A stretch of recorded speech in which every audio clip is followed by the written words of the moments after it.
হৃদয়ের হাফ সেঞ্চুরিতেও বাংলাদেশকে হারতে হলো। টপ অর্ডাররা ব্যর্থ হয়েছেন আগের মতোই।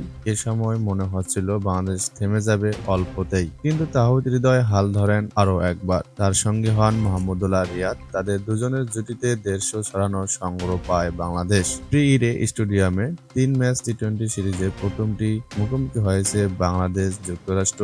শুরুতে ব্যাট করে ৬ উইকেটে ১৫৩ রান করে টাইগাররা। টস হেরে শুরুতে ব্যাট করতে নামে বাংলাদেশ। এ ম্যাচে আবারও একাদশে ফেরানো হয় লিটন দাসকে, যদিও সুবিধা করতে পারেননি তিনি। ১-৪ ও সমান ছক্কায় ১৫ বলে ১৪ রান করেন। রাজদীপ সিং এর বলে এবড়োখেবড়ো ফাঁদে পড়েন তিনি। সৌম্য সরকারের সঙ্গে ৩৪ রানের উদ্বোধনী জুটি ছিল তার।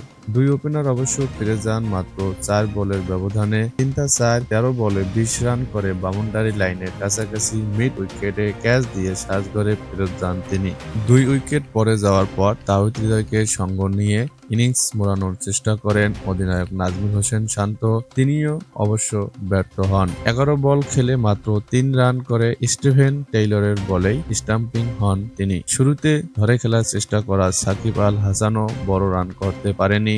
১২ বল খেলে ৬ রান করে রান আউটের শিকার হন তিনি। ইনিংসের শুরু ভালো না হলেও শেষটা দারুণ করে বাংলাদেশ। এর কৃতিত্ব তাহিদ হৃদয় ও মাহমুদুল্লাহ রিয়াদের। ৪৭ বলে ৬৭ রান করেন তারা। ২-৪ ও ১ ছক্কায় ২২ বলে ৩১ রান করে আউট হয়ে যান মাহমুদুল্লাহ। হৃদয়ের ব্যাট থেকে আসা হাফ সেঞ্চুরি। ইনিংসের শেষ বলে আউট হওয়ার আগে ৪টা ৪ ও ২ ছক্কায় ৪৭ বলে ৫৮ রান করেন তিনি।